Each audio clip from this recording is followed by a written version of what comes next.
Hi, and welcome back to the Red Zone Warriors Fantasy Football Show. I am your host, Rob Shiva Winter Smith, along with my fellow co-host, Jim the Jimmer Kiernan, and last but not least, our resident Lions fan. I can't believe we drafted a tight end in the first round, Jay Corsell. How we doing tonight, guys? Woo! Drafting a tight end, baby. Yeah, we'll see how that works out for you. All right, everybody. Remember to tweet us your fantasy football questions at Red Zone Warriors. Be happy to handle those for you. Anything related to keepers or anything of the sort, we will touch base with that on the show. I want to kind of go over what we're going to cover today. So last week we told you we were going to cover the top 25 or so PPR fantasy running backs for 2014. So Jay and the Jimmer and I went over, did our rankings. We did our tiers for these guys, so we're going to kind of go over the various tiers and the guys within them, and then kind of debate back and forth some of the differences that we have in our rankings. I want to let you know, too, from an ADP perspective, we're using Fantasy Football Calculator.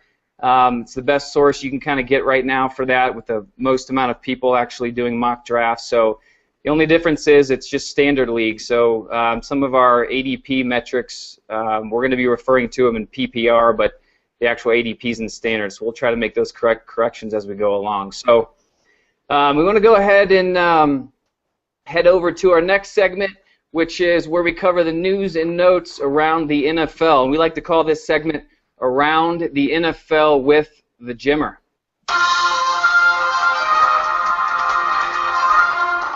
And over to you, Jim.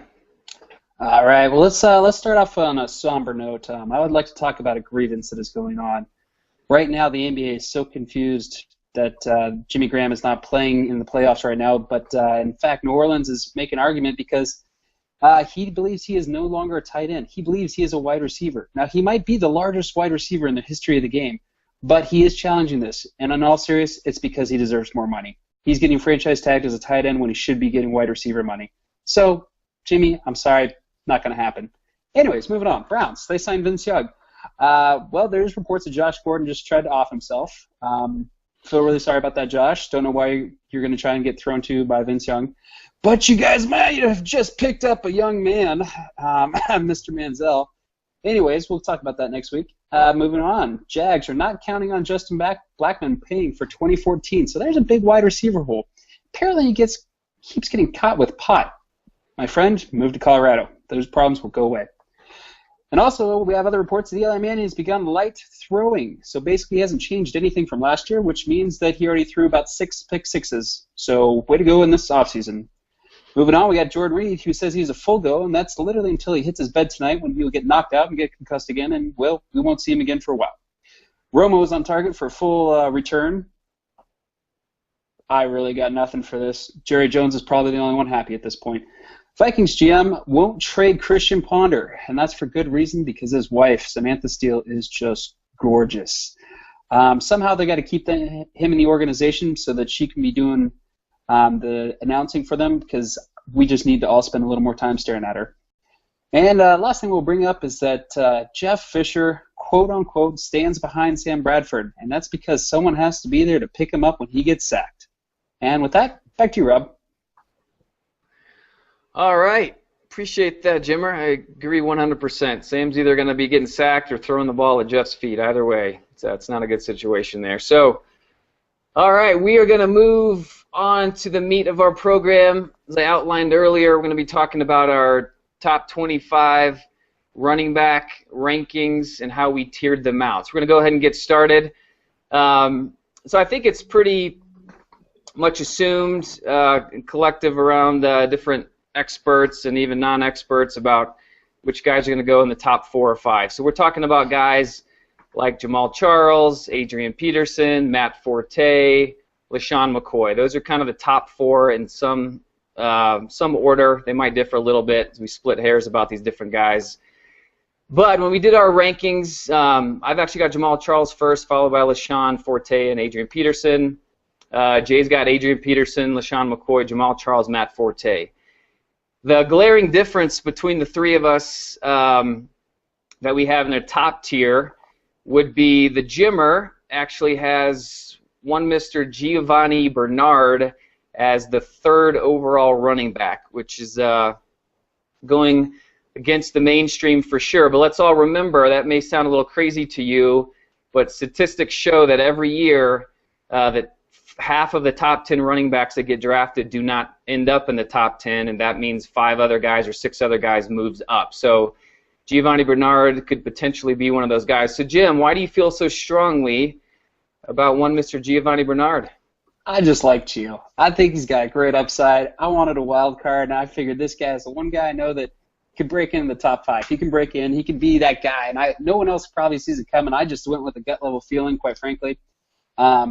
Jay Gruden, I think, should probably coach defense instead of offense because he was that worthless. And now that Hugh Jackson has been promoted and he's officially the offensive coordinator, I think that's going to make a huge difference.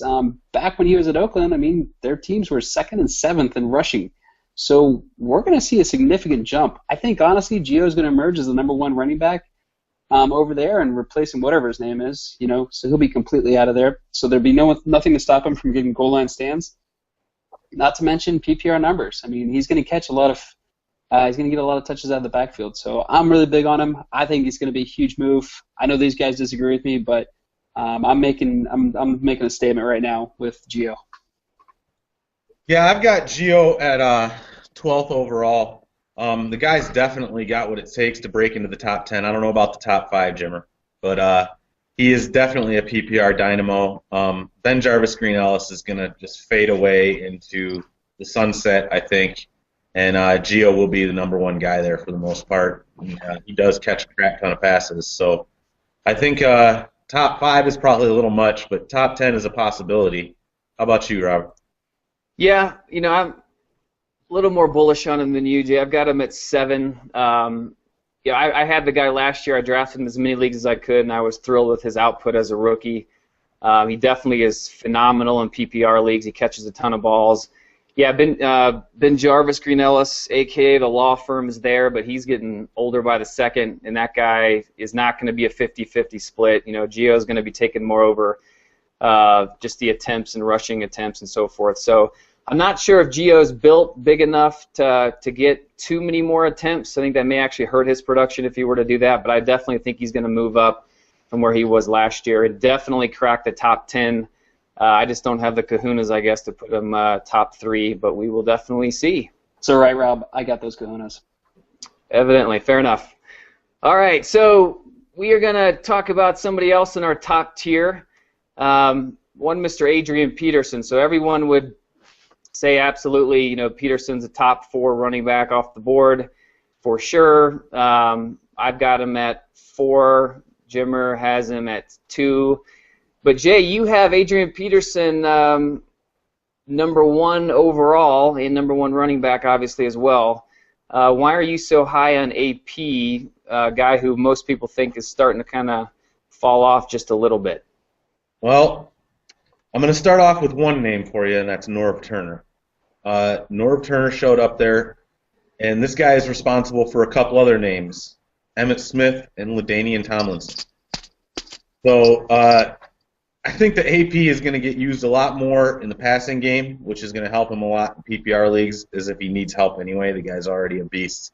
He's going to be definitely used more on 3rd downs than he was before as a receiver out of the backfield. I say AP rushes for 1,700 yards this year. He's going to catch at least 50 balls for 550 yards, and he will be the number 1 fantasy running back overall. Jim, I see you shaking your head.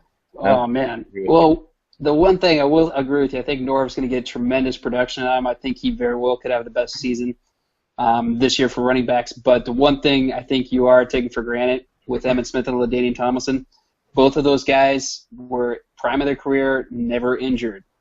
AP has had that problem. That's why I'm a little skeptical. I mean, AP is very susceptible, like any other running back, to have an injury, and he's out for the season. So that's my only hesitation is I don't feel as comfortable as him finishing as strong as everyone else.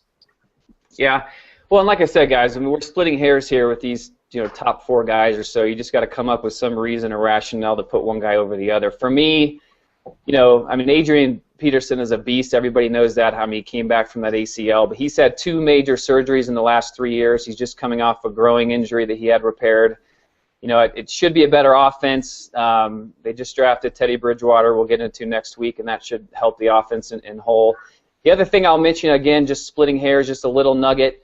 I wasn't aware of this actually, but the Vikings are building $1 billion or doing a renovation to their current facility. So the next couple years, they're going to be playing all their home games outdoors, where the Minnesota whatever play for college. So they're used to playing in the dome. His numbers, like anybody else's, typically aren't as good, outside, especially in the colder weather, as they would be in the perfect environment in the dome. So I don't think that's a huge deal, but it's just something that I wasn't aware of. I thought I'd make you guys aware of, and that's another little reason why I might not have him number 1 overall. But no one's going to bicker with somebody who has him there. All right, so that's kind of the guys we talk about, the majority of the ones that we have in our top tier. We're going to kind of look at some folks now in our second tier. So I think... Not going to talk about McCoy? Oh, McCoy, I skipped him, my bad. Yeah, LeSean McCoy. So, again, LeSean McCoy is the guy that we all have. I have him at 2. Jay's got him at 2. And the Jimmer has him at 4. So Jay, why do you? I mean, you're high on McCoy as you should be, but what are your kind of rationales for what he's going to end up doing this year? Well, look, again, we're talking about PPR. The guy caught 52 balls last season, on top of having right around 300 carries. Even with Sproles coming in, I say he still catches at least 40 passes this season, gets around 400 yards. And he's still the only show on the ground in Philly. So I still see around 300 carries coming his way, which I think is going to translate to about 1,600 yards. We all know Chip Kelly is going to keep leaning on McCoy. He loves this guy. It fits his offense. So that's a good thing. And, let's all put it into perspective here with a little something LeSean himself said. He said his kid is a better football player than Tim Tebow. So if his kid, his offspring, if you will, is better than Tim Tebow, that must mean LeSean McCoy is a god among men. Tim, I know you love Chip Kelly. That's a little steep. I love Chip. Actually, I was really disappointed, and again, we'll go into this tomorrow night, or next week, rather, but Eagles just drafted a defensive end who I think will probably be one of the biggest busts in Eagles franchise draft history. They should have gone after Marquise Lee or a wide receiver because they really do need another talent out of there. The one knock I will say on this, and the reason why I'm not quite as high on McCoy, and I've just watched Chip Kelly as an Oregon Duck fan since I was a kid. Chip doesn't like to play favorites, doesn't like to rely on one guy too heavily. Unfortunately, that's all he got, so that's why I still think McCoy's going to be good. Darren Sproles is going to get surprisingly a lot of touches, and I don't think everyone's quite fully prepared for that, and that's why I think Sproles is going to be actually a sneaky good flex position player. And McCoy, I think, still running back 1. Yeah, I don't have much to add. I mean, the guy's a beast. He was the leading rusher last season. I mean, even with Sproles being there, yeah, he might, take a little bit of some of his catches away, but McCoy's still going to catch a ton of balls out of the backfield. Sproles is going to do nothing from a rushing perspective, so McCoy's still going to have all that, production. So I think we all have him in the top 4 for a very good reason. All right, so now we're going to head over a little bit and talk about guys we have in our Tier 2 segment, second tier running backs. So let me just kind of rattle off some names that we all collectively have in our second tier. We broke these 25 guys into 3 tiers, so this is the middle tier, which basically means these are the guys that we would feel comfortable in the first tier drafting, with the first 4 or 5 overall picks. And then after that, you're looking at this group of guys, so you'd have to make a decision when do you want to go tight end or wide receiver at the end of the first round, or wait for one of these guys in the early second, or how you want to, depending on your strategy. But these are guys like Eddie Lacy, Arian Foster, Le'Veon Bell.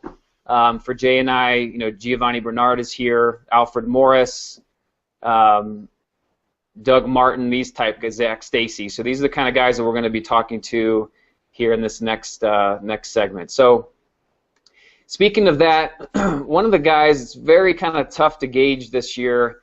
one Mr. Arian Foster because he's coming off a season where he missed I think 8 games. So people are kind of down on him because of that, which might be good for the rest of us, getting him at a good value. So Jay, what do you think about Foster and his productivity of being healthy now for 2014? All right. Well, right now his ADP is the 7th running back overall. I've got him at 6. Well, Foster's medically cleared to play. He's only 27 years old. If you exclude the 8 games that he missed last season, he's only missed 3 games in the 3 seasons prior to 2013. He's played in 53 regular season games since the beginning of 2010. All right, now people are talking about this injury. He had a back injury. I actually did a little research on this. I found that they did a study in 2010 concerning, and I'm going to quote here because I'm definitely not this smart, performance-based outcomes following lumbar discectomy in professional athletes in the National Football League, and it concluded that players who underwent this surgery and then returned to play did not see a significant decline from their pre-injury level of production. So basically, this injury isn't that big of a deal. He's had the surgery. Guys come back from this, and they don't see any kind of decrease in their production. So we're going to look at his production before he got injured. From 2010 to 2012, Foster was a top 4 running back. Now the Texans have the 10th ranked offensive line for run blocking according to Pro Football Focus advanced metrics. The Texans also had the easiest rushing schedule against defenses this year. So the defenses they're playing aren't that good against the rush according to what they did last year. So Arian is going to have a good year this year. This is a guy that scored 41 touchdowns from 2010 to 2012. Ben Tate's gone. Andre Brown is not a good replacement for Ben Tate. He's not going to get a lot of touches. So look for Foster to get around 300 carries, 1,400 yards, to catch about 45 passes for 350 yards. He will definitely finish the season as at least the 6th overall fantasy running back. I think he's got a good possibility of breaking into the top 5. And I know that you guys both disagree with me because you both have him lower than 5 or 6. Yeah, so I've got him at 10. Jimmer, you've got him at 12. Are you just cautious on him because of his injury last year, or what is your reasoning for having him that low? My gut level feeling is Ben Tate's gone, so I think that's going to play in more of a factor. He's going to get a little more carries than he's used to, and I think that might wear down on him as the season goes on. So he all of a sudden has kind of like Chris Johnson numbers, where it's still numbers. He's still going to put up 1,000+ yards, 1,500 yards, or whatever, but it's going to be inconsistent week to week. I do think the defenses are going to be a little bit easier for him this year to play against. However, I think their team's going to be passing a lot more than any of us really see, because they're going to be behind in games. Their defense was awful. It was the worst last year. We looked at it. And I just think that's what's going to end up happening. Yeah. For me, I still have him in the top 10 just because of historically what he's done. And I agree with Jay. He can't be tagged injury prone. He just the numbers don't bear that out. So for me, it's just, going into last year before the drafts, people were a little worried about him just coming off as many carries and touches as the guy had. And then he started last season. Played the first 8 games and got hurt, so maybe those touches and whatever did catch up with him. So because of those reasons, I have him outside the top 5 and have him a low-end RB1. But I think the value that you could get for him at that spot, we'll see what he does. I think his ADP is going to start to creep up as the season gets closer. So it may not be as good a value, come August or end of August or whatnot. So we'll just have to wait and see. Yeah. So I definitely agree. His draft stock is going to creep up. Like I said, when I actually went through with these rankings the first time, he was like the 10th overall running back, and he's creeped up to 6 already. So he's definitely going to move up. Another guy that is going to be a nice pick this year that we have in our second tier here is Alfred Morris over with the Redskins. His ADP is 14th. Rob's got him at 11, and there's probably a pretty good reason for that. I think you've had him before, haven't you? So Alfred Morris, and again, ADP at 14th. We're discussing these guys from a PPR perspective, but their ADP is actually in the standard. Just to remind the audience of that. So Alfred Morris is not known to being a good PPR back because he barely catches any balls out of the backfield. Just historically, he just hasn't done it. He catches 7 or 8 balls a year. But he puts up so many damn yards. He's still absolutely relevant. As a running back, I just don't want to take him as the first running back in a PPR. So let's look at his last couple seasons. Last year, his attempts were down. He had 276 attempts from 335 the year before. His yards were down from 1,600 to 1,300 roughly.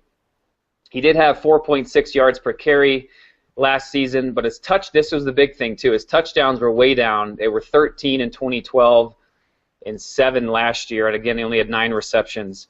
So I think one of the reasons for this, he still looked good. He passed the eye test last year for sure.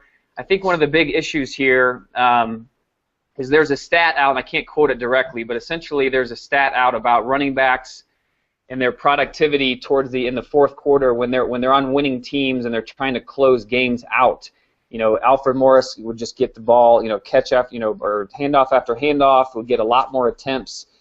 Because in 2012, they were a relevant, decent team, and they were winning a lot of games at the end, and they would use him to close them out. Well, in 2013, as we all know, with the Shanahan shenanigans and the issues with RG3 and the turmoil that was on that team, they were horrible. And he was never even in the game in the fourth quarter because they were always getting blown out, and Roy Halou was in as the third down back and the pass catcher back. So I think that's the reason his numbers were down. So I think people are kind of down on him because of his production in the previous year. But all in all, he still played very well and did very good at his job. So speaking of Shanahan, he was ousted. He was replaced by Jay Gruden of John Gruden fame. From Cincinnati, where he was the offensive coordinator there. Sean McVay was actually promoted from the tight end coach to the offensive coordinator in Washington at the young age of 27, so he'll still remain there. But the coaching staff has come out and been quoted as saying they love the physical running style of Morris and they don't plan to make any changes in that regard.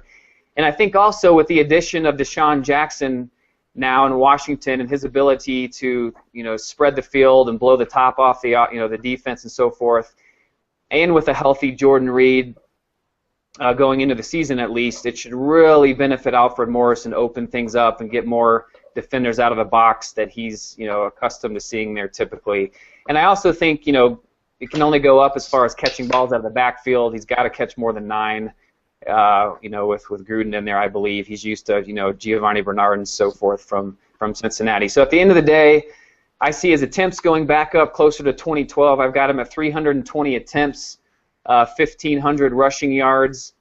Again, his touchdowns are going to go back up. I've got him for 10 touchdowns, 20 receptions for 180 yards. So he to me is a kind of low-end RB1, high-end RB2. Yeah, I definitely agree. I think the addition of Deshaun Jackson to that team is going to help Alfred Morris more than anybody else on the team. It's going to pull safeties back from being able to cheat and play the run game. I think Jordan Reed, as long as he doesn't bump his head when he gets into bed tonight, can definitely help with that too. 320 attempts, 1,500 yards, 10 touch. I agree. I think he might have a few less touchdowns. I think they're going to score a few times more often from further out because of Deshaun Jackson. But I agree. Running back 1, I've got him 11th overall. So, Jim, what do you think about Alfred? You know what? I think, honestly, this is all realistic, and that's if this team actually can keep it together. Reality, team's not going to keep it together. Deshaun Jackson is going to get in some gangland fight. We're going to see RG3 try to blow up the team. Because he should be GM now. I literally could see him actually trying to make an argument that he should be GM. And Jordan Reed, he already got concussed. I just got a phone call. He literally is concussed again. And their offensive line, they just mailed it in. They're not even showing up. Defense, what defense? So, yes, if all things go well, he will get those numbers. In reality, man, I just see the team completely going up in flames. Rob, your rebuttal? Well, it's a very pessimistic view, but yeah, I don't. I mean, it's the Redskins. It's supposed to be pessimistic. Yeah.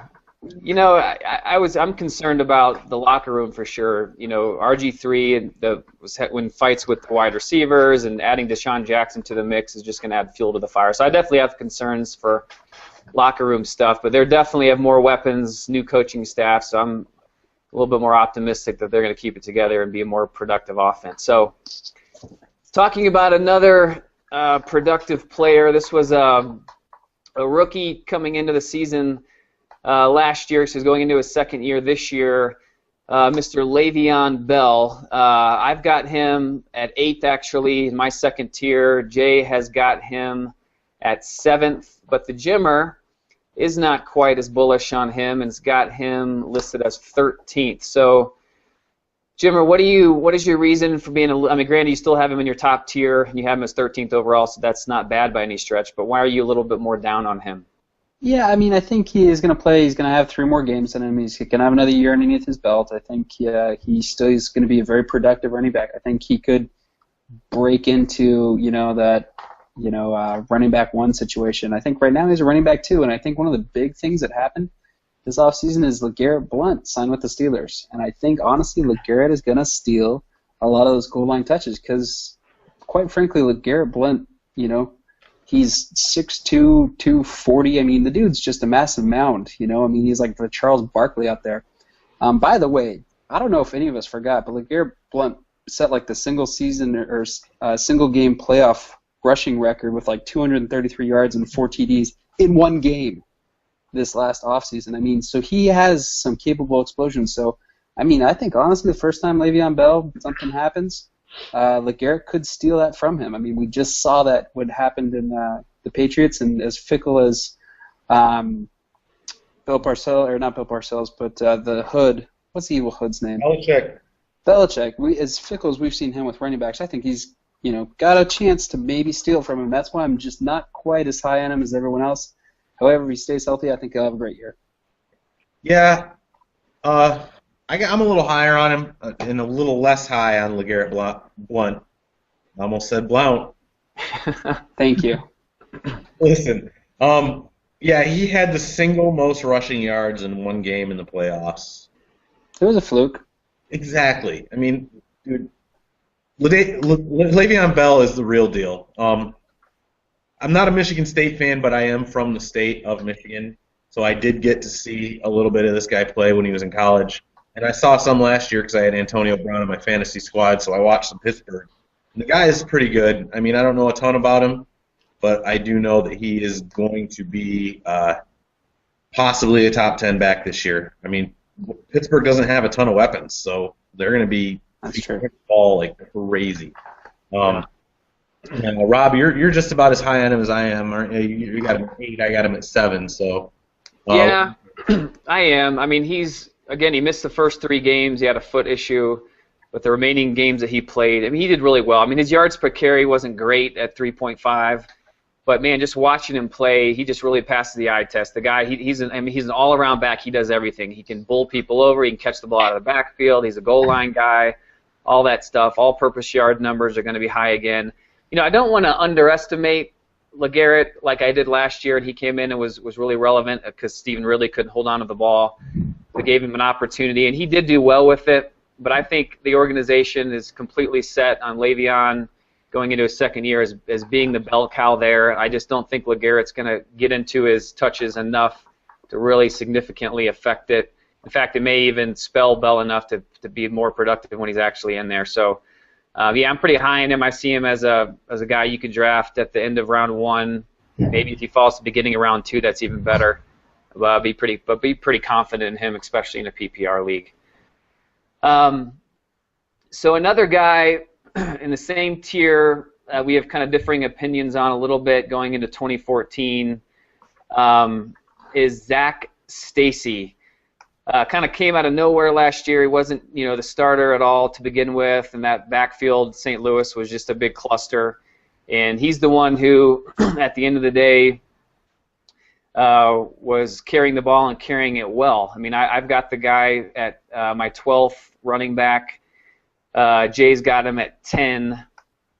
But the Jimmer's not so high on him. Drop him out of the top 20. Jeez. Yeah, so before we get to the Jimmer's rebuttal, Jay, having him at number 10, I mean, you're very high on him. So what's your rationale for Stacy and reasonings he's going to be high in 2014? Look, Zach Stacy took over in week 5 last season. He posted 969 yards, 7 touchdowns on 249 carries. He also caught 26 balls for 104 yards and a touchdown.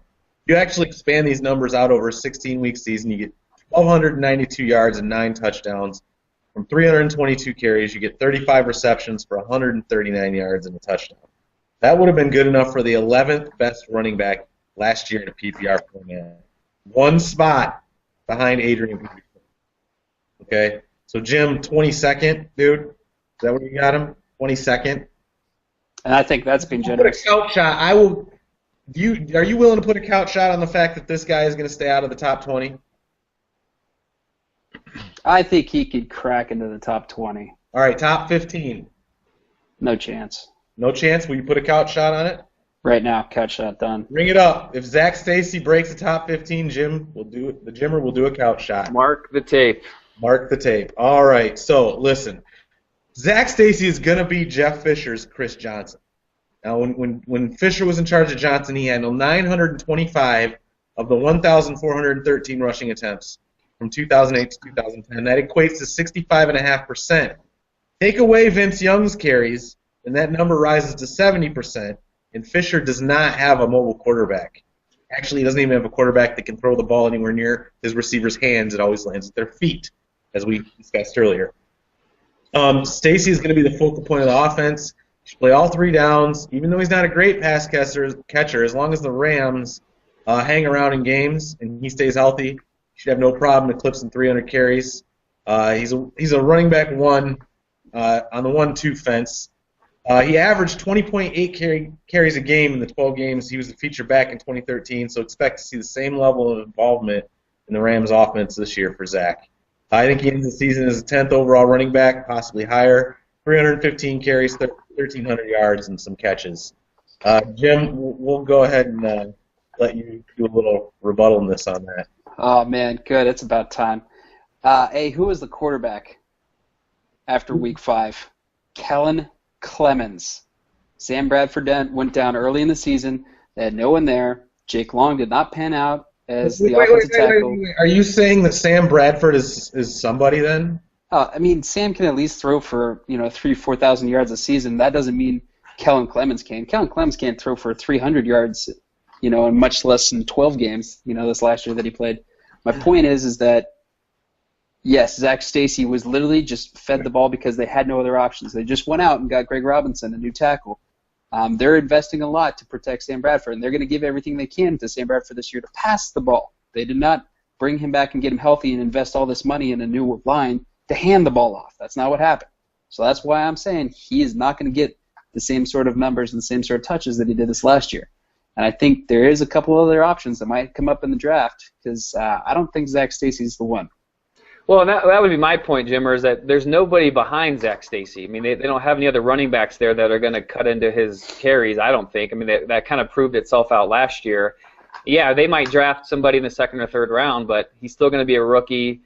You don't expect a rookie to come out and just necessarily crush it. So, I don't know. I'm definitely higher on him. I was watched him a lot last year. He's just a good all-around back. He was doing everything for them. Rookie not crushing it. Le'Veon Bell, Giovanni Bernard, Monty Ball. I mean, we had 3 just this last year. Yeah, but that's still it's a different draft cast. Yeah, I'm not saying it can't happen because it obviously does happen, but it's still there's 32 teams and there's tons of running backs that are going to be taken. You can't bet the farm that they're going to happen to get one of those guys at their pick. So there's no current RBs behind Zach Stacy that are even a threat to really take any carries from him. So they're going to have to hit the jackpot on a rookie, I think, for them this production to be put outside the top 15.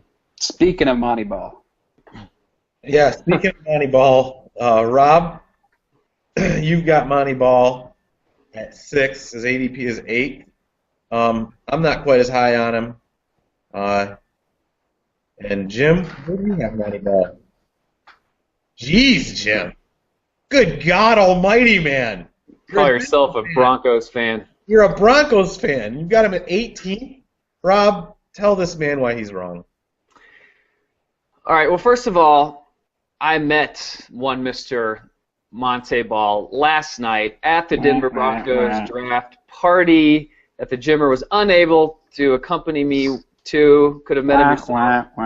Check out our Twitter account at Red Zone Warriors to see the picture of me and Monte rubbing elbows, having drinks, talking to the ladies. No, not really, but I said hi to him and got a picture pretty much. But, you know. Rub him, that's why it was only a picture. Monte Ball, obviously, he's going into his second year. This is having him at 6 is more about, again, the product of the offense. I mean, we've talked about this over and over. Peyton Manning's offense. Knowshon Moreno last year, who is now a Miami Dolphin, so he's left the organization. They may draft someone or whatnot, but Ronnie Hillman, so forth. But there's really nobody behind him that's going to be a real threat as of this moment in time. But so Knowshon's gone, but they were in the most productive offense of all time, not last year, all time. Knowshon in last year's offense had 241 attempts, almost 1,100 rushing yards, 10 touchdowns, 60 receptions for 550 yards, 3 touchdowns. I mean, he had 1,600 all-purpose yards. And Knowshon is not Barry Sanders. He's not Adrian Peterson, not LaDainian Tomlinson. These guys are not super, super athletes and phenomenal running backs. It's going to go down historically of all time. So that being said, Monte Ball, I think from a physical standpoint, is just as good or maybe even better than Knowshon just from a strict running back perspective. Knowshon last year had, from a PPR side of the house, he had 60 balls. That was 6th for running backs. Monte Ball is going to get those catches out of the backfield. And remember, everyone, that 80% of the attempts last season that Knowshon and Monte Ball had, they were facing less than 6 guys in the box. Again, product of the offense. They have Demaryius Thomas and Wes Welker and Julius Thomas, and now they have Emmanuel Sanders. I mean, they throw the ball a ton. They can't stack the box against these guys. So Ball did very well in the attempts that he had last year. He averaged 4.4 yards a carry, which was actually higher than Moreno in that offense. And as a Denver fan, as you can tell from my awesome hat hairdo, representing the team, they started off the season and Knowshon was the veteran. Peyton trusted him to protect him on pass blocking and so forth. But as the season went on, if you look at weeks, from like week 11, week 12, all the way to the Super Bowl, that those splits became more 50-50. It was like a 45-55 split, which meant the organization trusted Monte. Peyton Manning, more importantly, trusted him. He was getting more and more of the carries. It was basically a 50-50 split going into it. So the trust is there from everybody in the organization. I see this guy as getting 220 attempts, 1,100 yards, 8 to 10 touchdowns, a good 45 receptions for another 400, 500 yards, a couple, receiving TDs. So, yeah, I see him as an RB1 like Knowshon was the last 2 years. I mean, it's, again, a product of the offense. You can't deny what a huge factor that is. Yeah, I agree. I'm interested to hear why Jim thinks he's going to be 18. This is going to be good. Well, they drafted him to be the starter. He wasn't the starter at any point. Does anyone else see that as a problem? By the way, he's a rookie. He was a rookie. But he was drafted to be the starter, and he never won the starting position. Now, taken for granted. Listen to this. Wait a second. Knowshon Moreno had a season year. And what year did it also happen to be for him? It happened to be his contract year. He had a lot to prove. He wanted to go get his money. Guess where he got his money? He took his talents to South Beach. I mean, these are pretty pure, simple facts. I don't mean to go LeBron on this, but that's what happened. Monte Ball, I would not be surprised in the second, third round we see the Denver Broncos draft another running back because, quite frankly, that's what they do. They just keep shuffling through because, honestly, they almost don't really matter to Peyton Manning. I mean, all he wants them to do is block and then catch the ball when he can't throw anymore. So, I mean, we're talking like passes like here to the wall. Like, that's about the extent that he's going to be throwing in about 2 years. So, my point is that Monte Ball, as much as everyone has him hyped up and how great they think he's going to be, dude, they just brought in Emmanuel Sanders. Okay? They got a legitimate speedster. They're going to have Welker fully healthy for the season. They're going to have Demaryius Thomas. They already have Julius Thomas at tight end. I think they have a lot of options, and quite frankly, I don't know if that's going to necessarily open up because I don't see him as the same threat as what Knowshon Moreno was last year. Remember, they had all those options last year. Yeah, Emmanuel Sanders, but Eric Decker was there. I mean, that's why they were the most prolific offense of all time. I mean, unless you can argue that Monte will not be the featured back there is the only reason on God's green earth that I think he is not an RB1. I think we look to see who they draft, and they better pick up an offensive guard because right now don't have one. Yes, but for the very reason that Monte didn't start the season off was because they're not going to let a rookie in there in pass protection. So even if they draft someone, it would take him probably half the season like it did Monte to figure all that out. And even if he does, now he's in a 50-50 split with Monte, who's already gotten 80% of the carries up till game 8.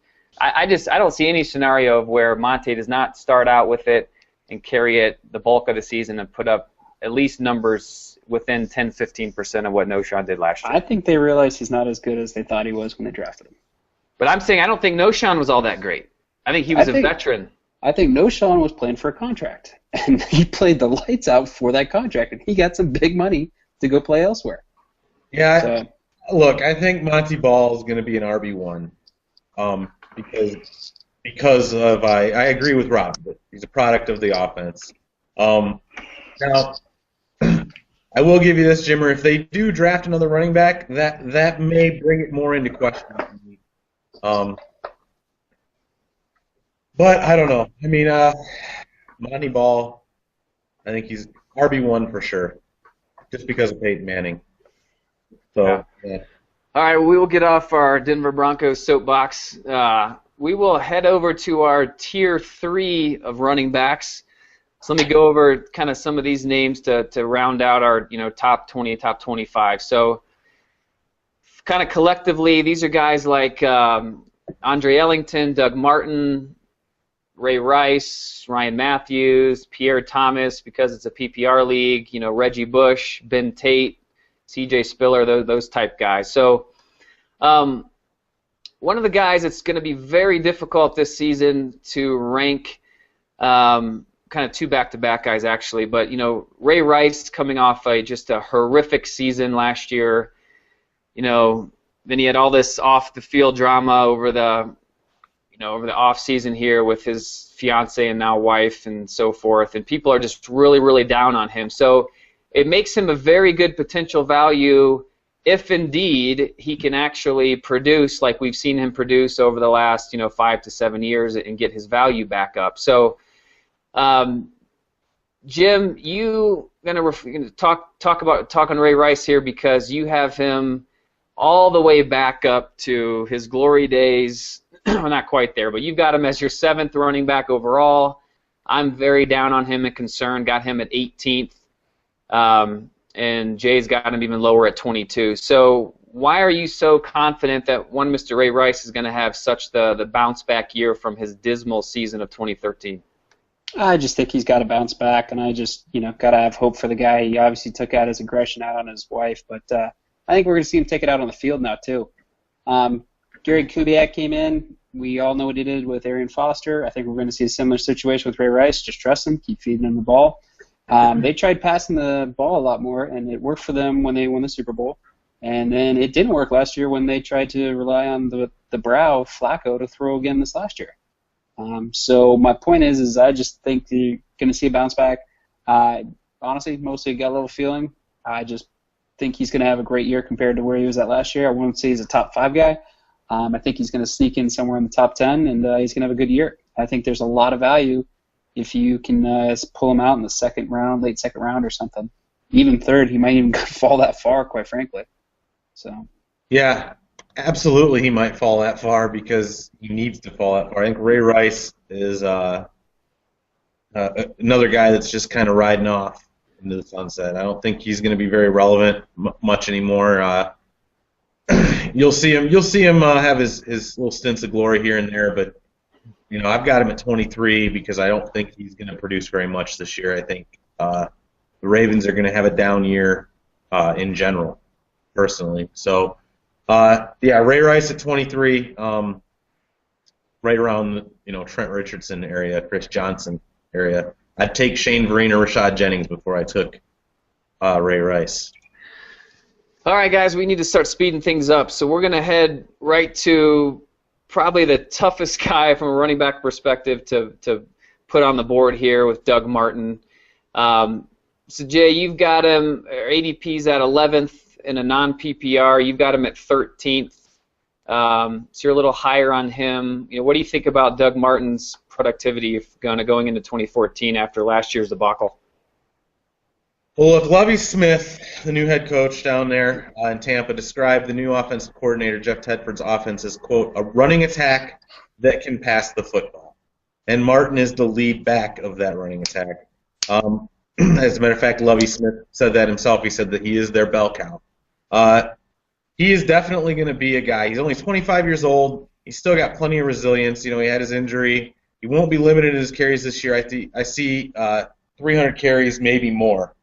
He averages 86.6 yards a game rushing and 24.5 yards a game receiving. 2012, this guy rushed for 1,454 yards and 11 touchdowns. He also had 472 yards receiving. The injury was to his shoulder, you guys, so it's not his knee, not his ankle, or his legs in any way, shape, or form. This is an injury a running back can come back from and still thrive, and have an amazing year. I think his poor pre-injury performance last year was mostly due to a piss-poor Josh Freeman rather than the muscle hamster having a lack of talent. So I think he ends up with 290 carries for 1,350 rushing yards. He's going to catch at least 35 balls for around 400 yards. He's going to be drafted as a running back 1. He'll finish in the top 15, and he may surprise some people with a top 10 performance in 2014. Yeah, I'm a little scared of him, like a lot of people are. But he's one of these cases where if because of his poor performance last year and then him getting injured, if he can go back to his 2013 form, he can be a great value. So I'm just kind of taking this from the perspective of let's just kind of see how he does in the offseason, how he does through the preseason games, and see if the confidence can build back up to draft him as such. So, all right, another guy that's definitely had some injury issues over the years. Is one DeMarco Murray. Current ADP, again in non-PPR, has him as 12th. It'd probably be a little bit higher than that in PPR. I've got him at 13th in my rankings. Last year was one of the years that he actually played a fair amount compared to previous seasons. So last year he played 14 games last year. The year before 10, the year before 13. So he's kind of hovering anywhere from 10 to 14 games is kind of the concern with DeMarco. But last year he had 217 attempts, 1,100 yards, 9 touchdowns, 53 catches, so he's very good for PPR. That was a 10th among running backs from catching the ball out of the backfield. And he had 5.2 yards a carry, which is also a pretty solid number.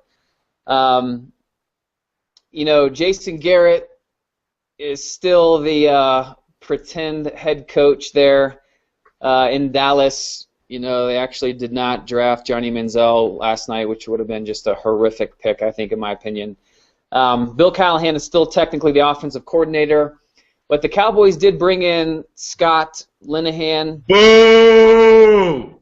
Yeah, it's coming from our resident Lions fan. Boo!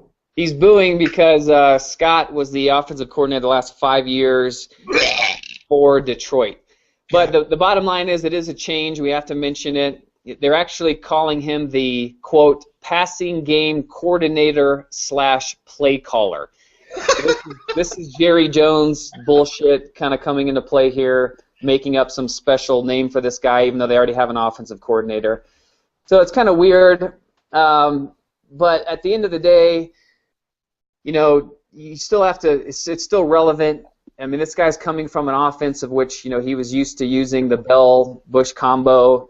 I think they may bring in DeMarco, maybe splitting the carries a little bit more with Lance Dunbar potentially if the influence of Scott pans out there.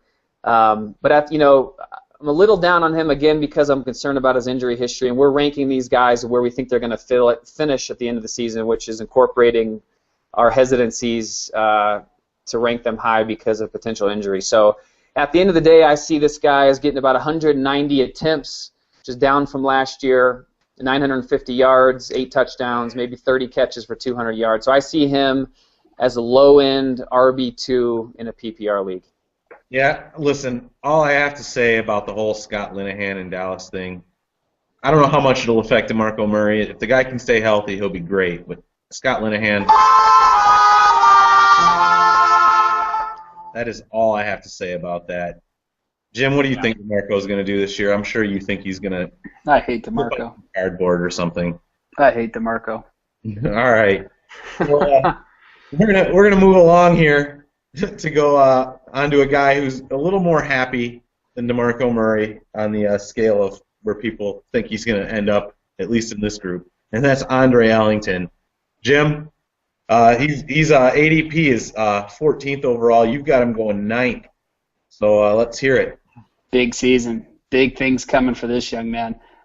He played out of his mind. He had the most yards per attempt in the NFL as a rookie. Loved him. Loved him when he played for Clemson. Think he has a bright future. Mendenhall's gone because he's a quitter. Stephon Taylor, I think, is vastly overrated out of Stanford. And Jonathan Dwyer, he came from that same Steelers offense, and actually I believe it's the same offensive coordinator at the Cardinals now that had him before. So I think they brought him in more as like a safety. I don't think they actually brought him in as a every down back. So that's why I just see Andre Ellington making plays. I think they're going to draft a quarterback at some point. Wait, did they? No, not yet. They'll draft a quarterback at some point. They're going to need someone to replace Carson Palmer. Carson Palmer, as much as you hate him or love him, he's still going to throw 4,000 yards, 5,000 yards, something ridiculous. Throw 20 TDs and 25 picks. I mean, that's just what Carson Palmer does. So with that, I think we're going to see a lot more receptions for Andre Ellington. I think we're going to see some big moves there for him. As far as rushing the ball, don't know how much of that we're really going to see this year, but let's see what other weapons they pick up. And I think a bright future for him. I think this is just a gut feeling. I think he cracks the top 10, and I think he's a great pickup for anyone. Yeah, my concern with Andre is not his ability or talent. I think that's clear. I mean, he led the league in yards per carry at 5.5 last season. So that's there. My concern is strictly from a value perspective. Andre is definitely the sexy pick so far in the offseason, like maybe CJ Spiller ended up being last year. I mean, he's the guy just going to rise up draft boards, and he may get to a point where his value isn't there, and I may not be able to draft him because he's going to go too high. That's honestly my concern with Andre. But from a talent perspective, the guy is extremely dynamic. You can't argue against that. He's not the biggest guy. He's not really a 3-down back, but he doesn't necessarily need to be to put up fantastic fantasy numbers. Especially in PPR leagues. So he's definitely talented and very excited about him. I'm just worried the excitement's going to get too high. It's going to push his draft value and out of the realm that I'm willing to take him. Yeah, I agree. I think that's exactly what's going to happen, actually. I had Andre Ellington for a while last year. And the biggest problem with him was Mendenhall sneaking in there and getting goal line carries and stuff, which, may still happen. But, well, not Mendenhall, but somebody else. But we're going to move on to Pierre Thomas now. His ADP is 31st. Now, again, that's standard league because that's all we can get right now. Rob, you've got him at 19th. Darren Sproles is gone, so I think you're probably right with this guy. Why don't you tell us why? Yeah, I mean, I'm really high on him. I was last year, and he really panned out for me. Speaking of last year, the guy, he had 147 rushing attempts for, 550 yards. His yards per carry wasn't great at 3.7, but that's not really what he does. I mean, they're going to have Mark Ingram in there for that.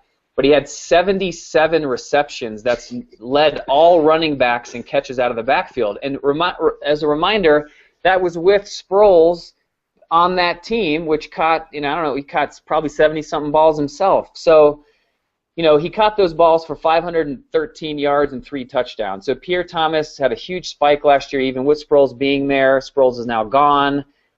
That only means that his receptions are at least going to maintain itself, if not potentially even increase. The other thing about Pierre Thomas, he's a little long in the tooth, but the guy does not miss games. I mean, he's he's played in 15 or 16 games the last 3 straight seasons, and he was, of course, in the NFL much before that. So, Ingram does not appear to be, super trusted by the staff. They didn't pick up his option this off season, so Ingram's probably on his way out. That was at issues with the cap and whatnot. So, Kyrie Robinson is the guy that's probably more relevant in standard leagues, maybe even than Ingram this year, if you're going to take a flyer on a guy in late rounds potentially. But at the end of the day, I think he's going to end up being in PPR leagues again. Again, if it's standard leagues, he's probably running back depth, flex type play. But in PPR leagues, I see him. I've got him ranked 19th. That puts him as a low-end RB2. I see him getting another 150 attempts for 600 yards, rushing 4 touchdowns. But it's hard to put him above 77 receptions because that was first in the league last year. So I've got him at 75 receptions, 500 yards, a couple touchdowns. So he's very solid. Do not be afraid to draft this guy as your RB2, and if you can get him as your flex, it's just a bonus. Yeah, definitely. Pierre Thomas is going to be a great RB2 this year. Like I said, the exodus Darren Sproles is huge. This guy is going to catch a shit ton of passes. I've actually got him at number 16. I'm going to be targeting him in drafts this year for sure. Jim, what are your thoughts on Pierre? I like him. I think he's going to have a good year. I don't really disagree with anything you guys have said so far. I think something interesting just to bring up is they brought in Braden Cooks, who's a deep route runner, great route runner actually. And so I don't know what exactly role he'll play opposite of Colston, but I think that could open it up for a lot more for Pierre Thomas. So I think actually his value to me even went up from where I had him, and I had him not too low. Actually, where did I have him? Pierre Thomas, I had him at 17. Yeah, he might even jump into my top 15 after what we just saw in the drafts. So, yeah. And I've got 2 words for you guys. Kenny Stills, sleeper. He's going to kill it this year. He's going to be a solid, wide receiver for guys, especially for depth. Wide receiver 3, could even get wide receiver 2 in that offense. Just kind of throwing that out there. So, we're going to move along now to kind of our final tier. And, we would consider kind of tier 3/4 guys, kind of at the bottom of the ranks, guys right in the 20 to 30 range. And we're going to talk about Frank Gore. I really think I've got ADP for Frank Gore in standard leagues is 20th. Again, we're coming at this from a PPR perspective. I've got him at 23rd. I just think this is the year Frank Gore really falls off, frankly. No pun intended. So the guy, at some point he's got to fall off. I'd rather get out a year early than hold on to him and be burned by him. So this is the year that I am pulling stakes and I'm out on Frank Gore. So last year, he did do well again last year. He had 276 attempts for over 1,100 yards, 4.1 yards a carry, so still relatively solid, 9 touchdowns. Doesn't catch the ball. PPR-wise, he only had 16 catches, so not great. But he's 31 years old next week, so happy early birthday to you, Frank Gore. But he's going into his 10th season. He's got over 2,200 career attempts. The guy has just got a lot of mileage on him. His rushing yards, has been down the last 3 seasons in a row, even though he's still getting, roughly 1,100 yards a season. He finished 17th last year in PPR leagues. But again, let's remember Crabtree wasn't in their offense last year for 95% of it. That was a huge blow for Kaepernick in that offense. I think it forced them to run the ball more. They pretty much, had Bolden and Vernon Davis, and that was about it. So Kendall Hunter really didn't pan out. They still have him there. They have LaMichael James, right? Boom, there it is. Oregon, for those listening and not viewing. But I think the guy who's really going to come into this offense this year and be dynamic for them and take a ton of carries away from Frank Gore is one Mr. Marcus Lattimore. Jim, why don't you give some thoughts on Marcus Lattimore? I know you watch a lot more college football than Jay and I do. First of all, Marcus Lattimore, he almost kind of reminds me of what was the big guy who came out of Miami a bunch of years ago, got hurt in the championship game, played for Denver for a while. Totally drawn a blank. This is going to hurt me later. But anyways, Marcus Lattimore had a great couple seasons at South Carolina.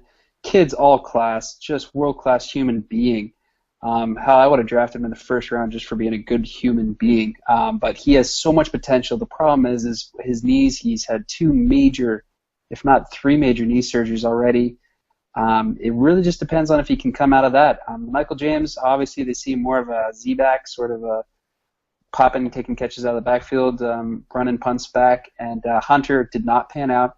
And again, Rob, this will be a quick difference between you and me. I see Frank Gore a lot higher because I think he's still just going to get a ton of attempts. I don't think any of those guys are really ready to take it away from him. I think if anyone's going to take it away from him, it's Kaepernick. So I'll let you talk about that. Willis McGahee. Yep, Willis McGahee. Good call from Miami. Whew. Yeah, as a Broncos fan, that's embarrassing. No, jeez, man, it hurt. Yeah, I just, San Francisco, they rushed the ball second most in the NFL last year, 55% of the time. But Crabtree's back. They added Brandon Lloyd, just for some wide receiver depth. And the news out of the 49ers camp is that they're not going to hold Kaepernick back anymore from running the ball like they did last year. They really held him back. They didn't let him run. I think they're going to open up the offense, allow that more to occur. Again, Frank Gore is not a good pass catching running back out of the backfield. This is just the year I'm out on him. I think his numbers go way down. These other younger, more dynamic backs in the backfield. So at the end of the day, I see him, 175 attempts, maybe 700 yards, 5 touchdowns. He's still going to get the ball, still going to be relevant, but I see him more as a running back 3 going into 2014. So. All right. One more year. I give him one more year. You give him one more. All right, we're going to move along here. Down the coast from San Francisco to San Diego and talk about the Matthews-Woodhead combo down in San Diego. Matthews' ADP is 19th right now. I have him at 20th. Woodhead's ADP is 36th. Now, again, that's standard league. I have him as my 13th overall running back. Jim, quit shaking your head. He's going to be amazing this year. Look, first we're going to talk about Matthews. All right, Matthews finished the season with 285 rushing attempts last year for 1,255 yards. Those were both career highs for him. He had 6 rushing touchdowns, which matched the second highest total of his career. 2013 marked the first year in which Matthews played all 16 games of the regular season. His career high in carries and yardage looked promising, but let me tell you something. His 4.4 yards per carry in 2013 is among running backs with 50 or more attempts, ranks just outside the top 20 at 22. In terms of rushing touchdowns, he was 23rd. All right, so this puts him at around a top 20 running back, which is right where I have him. Depending on how fantasy drafts go, he could be a decent option. There are clearly better choices. In PPR leagues, I'm going to talk about Danny Woodhead. This guy is going to return to his passing back role. He is going to be an RB2 outside. Woodhead set a career high in catches last year with 76 catches. He had 8 touchdowns in his first year under offensive mastermind. Apparently, the guy's a mastermind. Boy. He finished 12th among running backs last season in PPR leagues. I don't think Donald Brown coming in is going to hurt him. If it hurts anybody, it's going to hurt Matthews, which I really don't think it's going to hurt anyone. So I think Woodhead's going to catch another 75 balls this season, keeping his value high in PPR leagues. Jim, you were shaking your head. Why? Matthews get hurt. Danny Woodhead does not produce like he did last year. Donald Brown steals too many carries. I don't know. Do you want me to keep going? Wait, it's Phillip Rivers. He's terrible every other year. He had a great season last season. Do you really think he can put 2 seasons together in a row that are worth anything? No, I don't. So with that in mind, that's all I have to say about that. I think all 3 of them are undraftable. Wow, undraftable. Wow. Woodhead was a stud last year, man. Yeah, and I think everyone got him off the waiver. Not a single person I drafted him, dude, and then dropped him. And then somebody else picked him up that week. You look at his numbers through the whole season, he scored really well. All right, let me close the door here on this conversation. So I get it. Woodhead, A, he's white. B, he's smaller than I am. and that's saying something. I understand why it just makes you want to vomit in your mouth to put him as high as we are, but the numbers do speak for themselves. The guy, he's so little they can't find him. I mean, they can't tackle him because they don't know where he is because he's got these 300-pounders in front of him and he darts between their legs. It's crazy. It's like a woodpecker. But he did it. I mean, 13th in PPR leagues last year. You can't deny that. I mean, it's relevant. And again, non-PPR. I mean, I had him on my team in a non-PPR last year because he was still running back depth and flex position and so forth. But in PPR leagues, he is relevant. I don't think Donald Brown might, if anything, is going to cut into Ryan Matthews' workload, not Danny Woodhead's. And if Ryan Matthews does get hurt, like historically he has outside of last year, then Woodhead's even going to have more of a prevalent role there. So. Guys, we just have one last running back combo. We're going to go through it really quickly. We have some thoughts. We kind of lumped these guys together with Reggie Bush and Bell. They're out of Detroit. So, Jimmer, do you just want to say a few quick words on this combo and kind of where you see these guys panning out in this relationship next year? I think part of me wants to say neither one gets hurt. I want to say Bush is going to stay healthy. I think they are going to be a split role again. Honestly, with everything in the changeover from their losing their passing game coordinator, is that a real title? I think that might change a few things. Joique Bell, for some reason, I just got a feeling he's going to stay healthy because he always has for the most part compared to Bush. And so maybe that's where Joique becomes relevant. Bush, I just don't know if he can stay healthy, and I think that's kind of what we've all agreed is, hey, if he stays healthy, wait, this guy's a top 15 guy maybe. If he doesn't stay healthy, which none of us really think he will, I mean, then yeah, he's out of the top 20, out of the top 25 probably. So I'll let that go over to the Detroit fan. I wasn't too harsh on you. I hope you could sleep at night after those comments, but that was just some realities. Yeah, I mean, I'm really actually kind of high on Joique Bell this year, more so than Reggie Bush. I agree with you. I think Bush may get injured. I mean, he suffered a few games last year where he didn't play well or just didn't play at all. I think Joique Bell is a little more talented than people give him credit for, but I'm going to expect him to prove it this year. If he can't prove it this year, then I'm going to be right in the same boat with you. As a Lions fan, I'll probably be staying away from Bell and or Bush this year. But, yeah, Rob? Yeah, I mean, I agree. That's a tough combo to have. If you have them both, you're just killing yourself as to who to start every week. Bush has a history of getting hurt. I think I'd rather have Bell in later rounds than Bush in earlier rounds just to kind of close out that conversation. So, but yeah, so guys, that's it for us this week. On our next show, we'll be breaking down and tiering the top 25 fantasy wide receivers for 2014. It's a very similar show, but talking about wide receivers instead of running backs.